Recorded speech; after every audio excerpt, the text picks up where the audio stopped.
everyone and welcome back to my channel, or if you're new here, hi, my name is Nicole and I'm a part-time reseller on Poshmark, and as promised, here is the State of the Union that I talked about that I would do in last video, and basically I'm going to talk about anything else that's important. I might also add some follow-up clips as the weekend goes on if I hear anything else that's important, but I'm going to break down everything that you need to know and what I really think the future of Posh is based on what the CEO has talked about.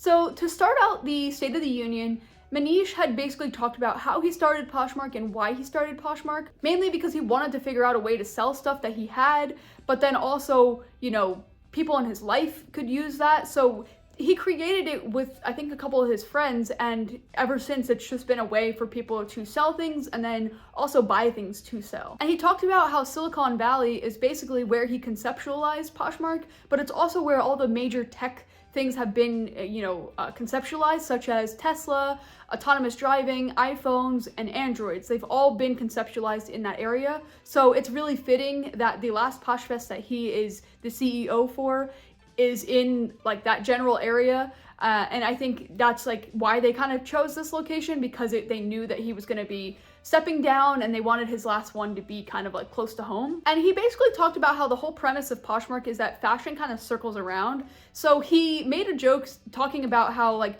jeans that were popular back in the day when he was growing up were like bell bottoms and things like that, and now they've made a resurgence, but people call them wide leg jeans or other things like that. So he wanted to let us know that if you have something that may not be in style right now or might not be on trend right now, it will definitely come around at some point. So don't necessarily get rid of it, and trends will kind of circle around, which is the whole point of Poshmark, because things don't always stay around forever. And he also mentioned skinny jeans, which I thought was pretty funny because I grew up loving skinny jeans, but now they're kind of like not that popular. But who knows, maybe one day they'll make a resurgence. I also thought this was interesting that he talked about stores like Brandy Melville were not really like all over the place. They were hard to access way back when he created Poshmark. And so basically Poshmark was a way that people could get Brandy Melville and people would sell it, and then people would do like local pickups for it. So I don't know if that means that they had like a local pickup option when it first started or not, but I did think that was interesting that like it kind of starts from just brands not being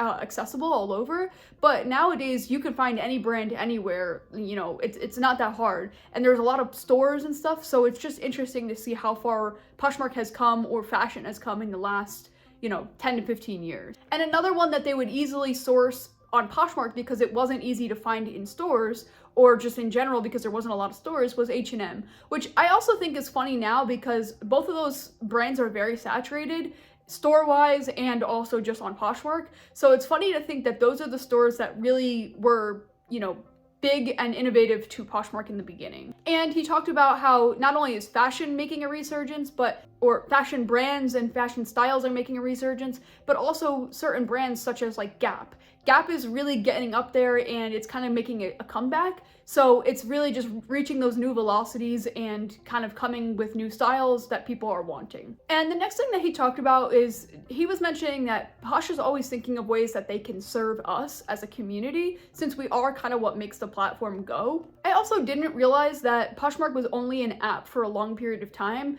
but then they started rolling out the desktop version. I would have thought it would be the other way around, but I thought that was interesting. They also mentioned that when they started live shows, they kind of thought that people would think it was only for like professional sellers, but now you see so many sellers that are so lax, just doing their own thing, having a good time. It doesn't have to be a professional setup or a professional person or, someone that knows what they're doing. That's why it's really open to a lot of people. You hop into like 5 different shows in a row and every single person is doing it a completely different way, which is why it's exciting and, a fun thing to try out. And here's another interesting stat that we learned in the video, that Manish's dream by the end of December of 2012, which was the year after he started Posh, he had certain goals set for the platform. So he mentioned that as a community, his goal was to make 1,000 orders a day, 5,000 items were listed a day, and $50,000 in GMV, which I thought was interesting because 1,000 items or 1,000 orders a day seems so small now on the grand scheme of things, and 5,000 listings a day seems very small too, especially if we're all listing. So it's just crazy that that's how far the platform has come. I bet you if you look now, there's probably like way more than 1,000 orders and 5,000 items being listed daily. So what he was trying to say when he was telling us this is that we can dream big, and then once we achieve that, we could keep dreaming big or keep dreaming bigger, and it will lead to bigger goals. Like after that, he made other goals and then just kept going from there and made the platform what it is today. And he did talk about how a lot of the features that they release really do go over well, but then he also mentioned that some don't go over well, and I think it's very clear which ones haven't gone over well. So he mentions the new fee structure, how that one was a complete flop, and he was willing to recognize that that was a flop, and I think soon he will also realize that the listing streaks was a huge flop. I just think the way that they implemented it just didn't work. But he is willing to recognize that some of these features go over really well and some do not. And that's okay. That's kind of just how it works. That's trial and error. The next thing I learned that was quite interesting is that from 2012 to 2016, Poshmark was only a women's platform, and you basically weren't allowed to sell men's clothing. Then he said, like, well, why can't we sell men's clothing? Men wear clothes too. And so then they started selling men's clothes, and people were like, oh, no one's gonna buy men's clothes, like no one wants to do that. And then some of the first feedback that they got when they released men's clothing to the app was, I love when men shop from me because they don't ask a lot of questions. And I thought that was interesting because I find that most of the questions I get on, measurements or if it's gonna fit me or not, or, someone being really nitpicky, it's generally speaking women that do that. And men just kind of buy things. They don't really need to know all the details. So I did think that was something that was funny to learn, just knowing how, most of my questions go these days. But it's also interesting to know that they didn't really have men's categories on Poshmark to begin with. I know they didn't have like anything else. Like I know over time they released kids and electronics and pets and all that. But yeah, I thought that was a fun fact to learn. And they did let us know, which is what I talked about in last Thursday's video where I covered the shipping update. The reason why they lowered the shipping and got rid of the priority boxes is basically because the USPS had come to Poshmark telling them that they were going to raise the shipping rates to an outrageous amount, which I think is at $11 that they mentioned in the last email.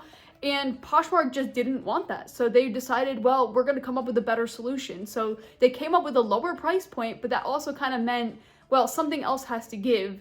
And that just happened to be the priority boxes. But I think we're going to learn very quickly that we would much rather have a low shipping rate because that's going to really bring more buyers to our pages. So a point of view that you don't really hear talked about a lot is how a lot of people will say, oh, AI is just taking over everything. There's smart list AI, there's smart sell, like there's just AI with everything, and people are worried that it's going to start taking over people's jobs. And that's not just Poshmark, that's everywhere. People are worried with these robots and these, self-driving cars and whatever else that AI is just taking over. But then he brought up a good point that was, well, if AI starts taking over, then is AI just going to communicate with itself? Then what's the point? Like there has to be a point of human intervention in there. And he mentioned that like the role of humans in the future is basically going to be where communication and technology merge. And that is like what our community is going to be. That's going to be our job. And the future today is brighter with, a lot of really positive things up ahead for us. He mentioned that each of us are really special and that we should embrace our weirdnesses, which I think I already do. And I think a lot of people already do. And he mentioned that the future of Poshmark is going to involve machine learning and AI. And that's just something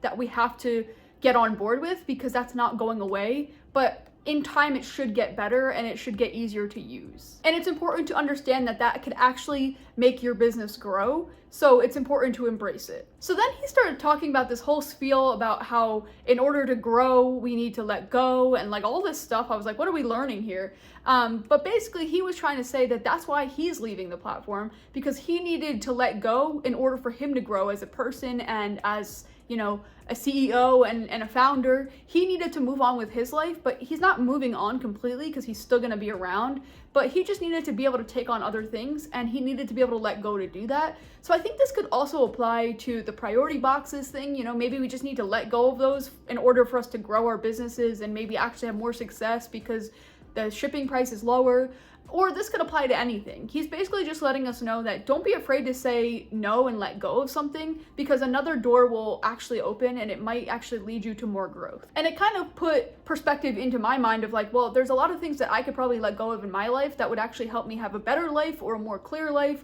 or a more successful life. So those are basically the takeaways from the State of the Union that Manish had talked about at Poshfest. I did think it was a little interesting that the new CEO was not in attendance, but he did mention that he had some kind of emergency or something to attend. But I just figured since he's going to be the new CEO, or I think he already actually is, I thought it would be good to have him there and kind of get an intro from him. But I think maybe that will come next Poshfest. I just figured this was still really important to talk about because this is talking about like the future of Poshmark, and I think it is bright for all of us. If we embrace all the changes that I talked about in Monday's video, I think we're gonna really have successful businesses and closets, and I think that's really what it is. So to be successful, you have to do these things that they're letting us know are gonna help you be successful. So if you went to Poshfest, let me know what your thoughts were on it. Did you have a good time? Did you think it was worth it? Did you learn anything that I didn't talk about in these videos?